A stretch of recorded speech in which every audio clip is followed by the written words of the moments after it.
Welcome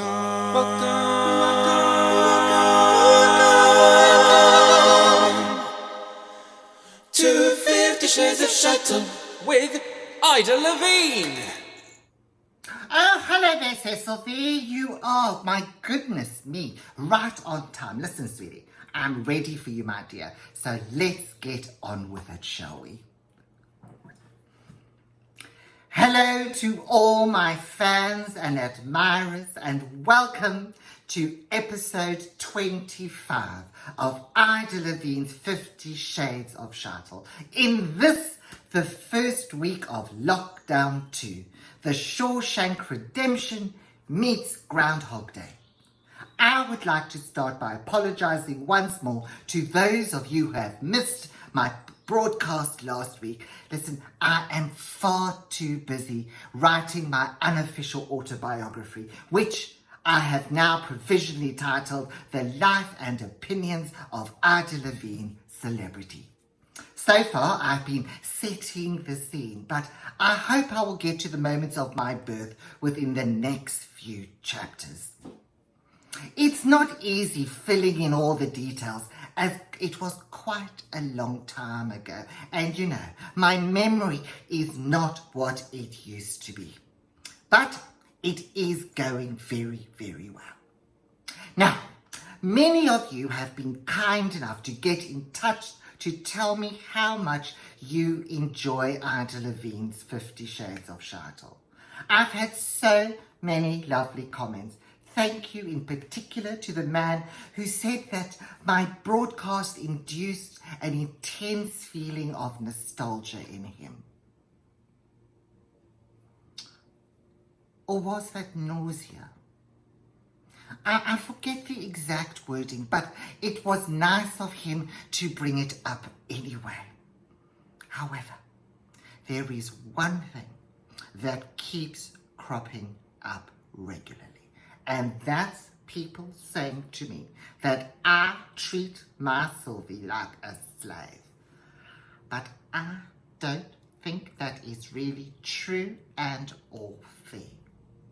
For instance, in South Africa, the minimum wage is 150 rand a day, but I pay Sylvie that as her hourly rate.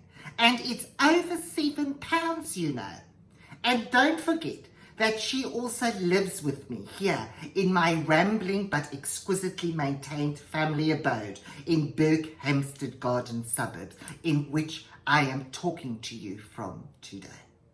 She has the room above the garage, and she shares all my meals. She is actually very, very cheap to run, like, you know, the hybrid of housekeepers. But I still pay her generously enough for her to send money back home to her children. Of course, they are all grown up now, but she still likes to contribute. She has 3 children. Their names are Virtue, Chastity, and Innocence, all by different fathers. At least she thinks they have different fathers, but she does say that after a couple of brandies, it can be difficult to tell the difference. But she's probably right. As far as we can tell, she has 1 Xhosa, 1 Zulu, and 1 we think might be Cyril Ramaphosa's scatterlings. I like to think of them actually as the United Nations of children.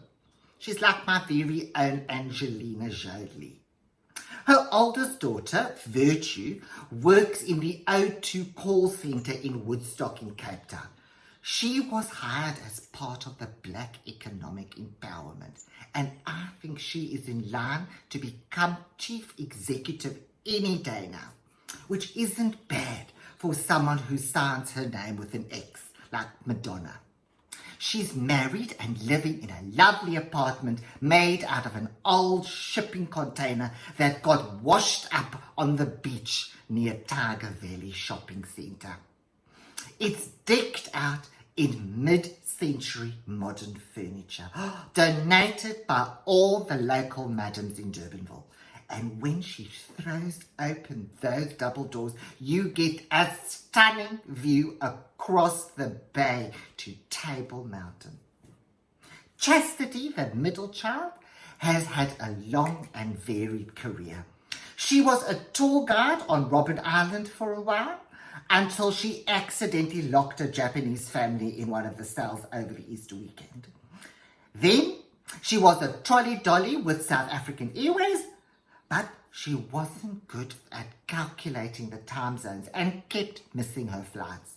But most recently, she has been working in an advertising department for Clicks, the South African beauty retailer. But she was fired a couple weeks ago after her big ad campaign caused a bit of a fuzz.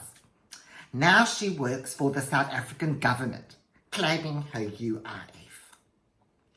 And, of course, there is her youngest child, Innocence. The government is, of course, supporting her too as a guest in Pollsmoor prison.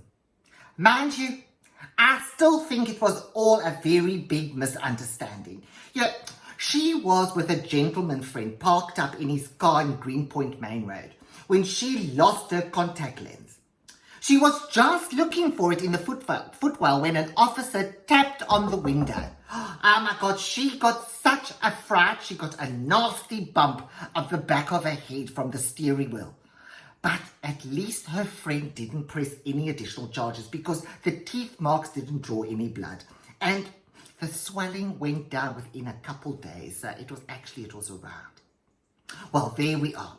That's Sylvie and her lovely spawn. But I think actually I should stop now and get back to my writing.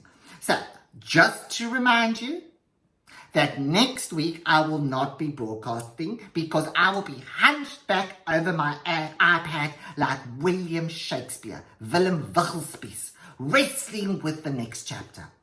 But I will be here the following week with episode 26 of Ida Levine's 50 Shades of Shuttle, when I will be looking at the American freaking elections and discussing how to get a hysterical toddler to play nicely with the other children.